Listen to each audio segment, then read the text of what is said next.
Hello, and welcome to part 3 of the Storywriting Social with me, Simon Hall. If you've missed parts 1 and 2, you'll find reviews, recaps here on YouTube. So let's get on with part 3. My usual sort of guessing game, given that we're using the letters of the alphabet for our guide for everything you need to know to write and tell stories, what do you think H might stand for? Don't forget you can pause at any time to have a think. H, any ideas? Maybe if I give you this clue. Now, having seen these characters, what do you think H stands for? Again, pause if you need to.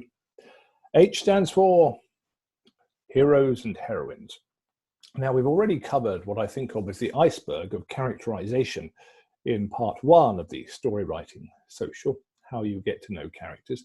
But your heroes and heroines, these are going to be the people you spend the most time with. They're the most important characters in your book, your story, whatever it might be. You've got to know them really well.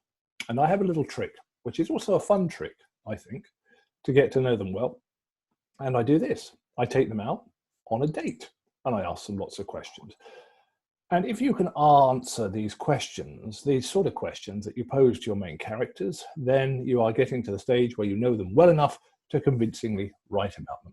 So here are some questions you might like to ask the characters that we see on the screen there. And let's see if we can work out what the answers might be. So here's one of my favorite questions to them.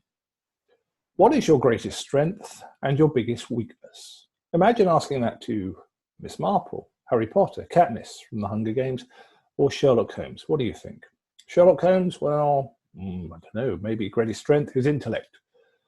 Greatest weakness, maybe he would say he hasn't got one. Who knows? Try working that through with the other characters. Pause if you need to, and then we'll go on to the next question. Hopefully this will be useful in thinking whether you know these characters well. What about this one? What would you say has been humanity's greatest achievement? Katniss, what would Katniss say to that?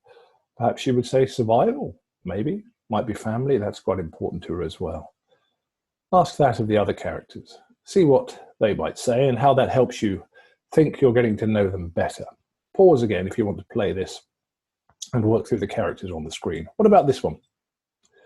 Is it better to be lucky or smart, and why? What do you think Harry Potter might say about that? I wonder, maybe he might say both. He probably counts himself fortunate in many ways, but also reasonably smart. It's a good question, isn't it? So pause if you want to think about what the characters there would say about it. And of course, it's critical for your main character, whether it's a film you might be writing, a screenplay, a book, a short story, whatever it is. Ask yourself this of your main character. What is the best thing about being alive? What would they say to that, do you think? Pause again if you need to. But I find that asking questions like this can be a very powerful way of getting to know characters, whether it's the ones on the screen you see here or the ones that you're working with. And the better you get to know them, the better you will write about them, the more convincingly, and the more they will live real lives rather than just seeming like fictitious characters. And don't just stop with my question. Play a game. Ask lots of questions of characters. Play a game in the family. See what you know about characters. So H, heroes and heroines. You need to know your heroes and heroines well, and asking them lots of questions can be a very powerful way of doing that. I sometimes take them out for a drink, have a couple of drinks with them, and talk to them then. That's one of the great things about being a writer, incidentally. You can have this fictitious conversation with a character at a pub, talking back and forth, and you then look up from your notes and you find everybody in the pub's looking at you, but then someone will say, it's okay, he's a writer. And it's amazing how you can get away with just about anything. People say, oh, that's fine, writers. We can get away with a lot. So that's H. H on our odyssey through the alphabet. For story writing and telling, H is heroes and heroines. So moving on then, what about I? Any guesses what I might be? Pause if you need to, I'll give you a hint. What on earth has these three rather disparate concepts got in common, which links them to the letter I? I is imagination. Imagination is absolutely precious. In writing, of course, but absolutely in the whole of life. Why have I shown you these three images? Because imagination was at the root of all of these. The magnificent Stonehenge would never have happened unless someone many, many years ago had an idea. Oh, what about if we have all these stones, we take them from Wales and we move them across to Wiltshire and we come up with this amazing assembly with them. That started with the imagination. The original iPhone started with the imagination. Someone thought, what if we did this? The imagination. And Hilary Mantel's brilliant books about Cromwell, the latest of which I'm reading at the moment. Incidentally, she's so brilliant, she timed her release of this mammoth but brilliant book, just for the time everybody really needed something good to read. Lockdown time in coronavirus. So imagination is absolutely precious, whether it's writing or whether it's any other field in life. And I always say this about imagination, and sometimes people look at me as if I'm mad. You've got to give yourself space to imagine. And that can mean turning off your email and your Twitter and your Facebook and all your social media and just giving yourself time to imagine. And I think imagination is a precious asset to us all. And sometimes we don't give it the time to flourish. So that's my tip for you. And an exercise for you. I'm going to show you a photograph I saw a few years ago, a little site I saw in Exeter on a frosty day. And it immediately engaged my imagination, wondering what had been going on here. So let me show you this and work out what you think was going on here. This is an absolutely lovely photo. I absolutely love it. What do you think was going on here? So have a think about that. Pause if you need to, and imagine what was going on there. Have a pause, because my thoughts, I wondered if it had been some sort of spy thing with two people, and what are those rings in between? Could be coffee cups, but could it be something else they were sharing? Coffee cups with a false bottle, something like that. My imagination, but that's one of the wonderful things about writing and life, this incredible gift, this brain thing. We've all been given the grey mass in the middle of our heads. It just does incredible things, but give it space to do so in writing and else. So imagination. So moving on in our Odyssey, and we go on to the letter J. Any guesses what J might stand for? Again, feel free to pause if you want to have a quick think about it. If you're struggling, I'll give you this clue. J, any guesses now? Oh, I hate heights. Oh, I don't know why I use that slide. J is jeopardy. Jeopardy is really, really important in writing.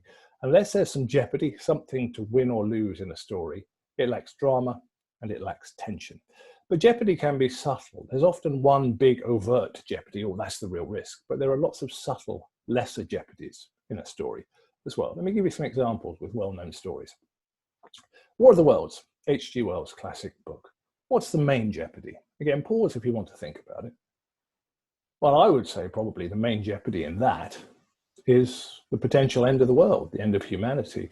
And incidentally, that's why such plots are very common in Hollywood, because it's something everybody can immediately understand, a risk to the planet, a risk to everybody on it.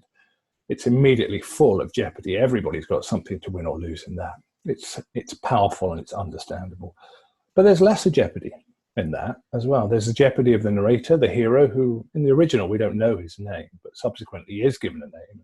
In the musical version I love so much, it's called George. And there are layers of jeopardy within that. Will George survive? And then he has a partner, a fiance, Carrie. Will she survive? Will he get to see her again? So the overarching jeopardy, but underneath that, there are layers of jeopardy, and that makes for a rich story, one with lots of drama, lots of tension, lots of win or lose. And incidentally, I was asked when we did this live, what's the difference between jeopardy and tension? Well, jeopardy gives rise to tension. If, for example, I went around the corner to the newsagents to get a paper and then came home, it would be a really boring story because there's nothing to win or lose.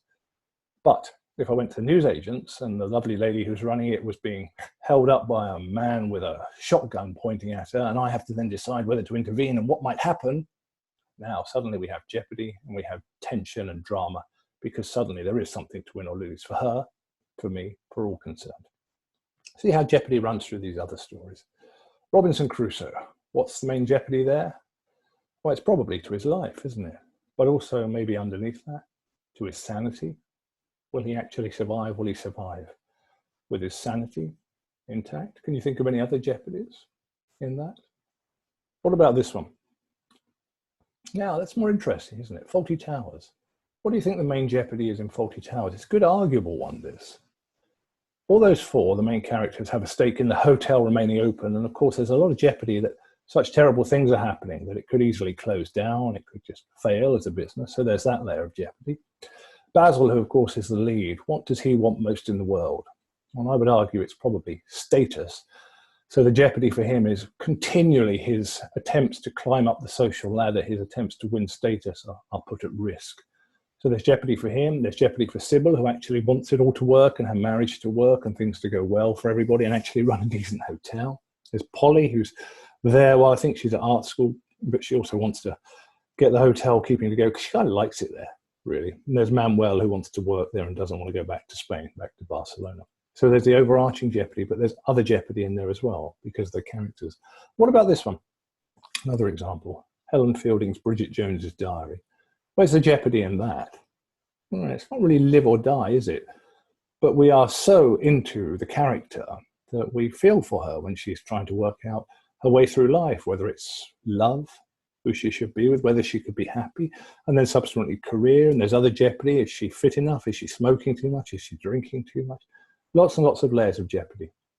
So jeopardy is very important as well in a story. Without jeopardy, you tend not to have a very interesting story. And not just the main overarching jeopardy, but of course the layers of jeopardy as well.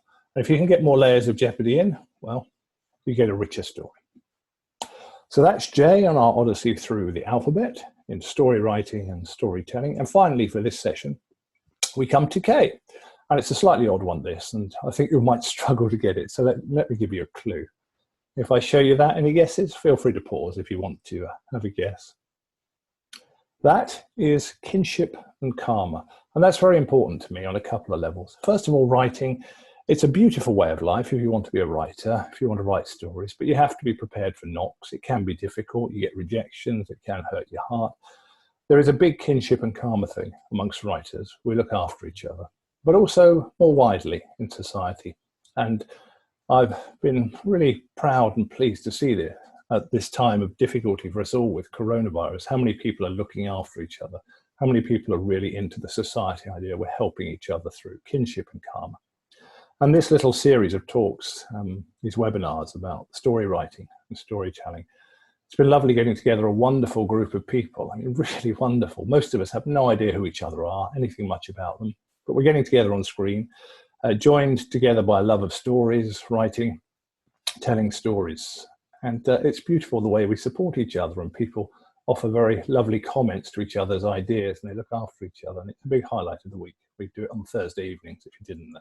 It's a great highlight, and for me, in a very difficult time, it's really helped me through coronavirus because it's a beacon in the darkness for me. So whether it's writing, whether it's these coronavirus times, or hopefully after that as well, kinship and karma to help us through.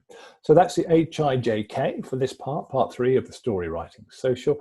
H, heroes and heroines, get to know them well, ask them lots of questions. You need to know your lead characters really well. I, imagination, so precious, so beautiful, both in writing and life. Give it space to work. Turn off the email, turn off the social media. Think, imagine. J, jeopardy, you've got to have something to win or lose, or you don't have much of a story. And layers of jeopardy, one big overarching jeopardy, but lots of smaller jeopardies as well. And then K, K to finish with, kinship and karma. Really important in writing, in life, particularly in these difficult times. Thank you for your company for this one. I hope to see you on Thursday for part 4 of the Storywriting Social. But for now, goodbye.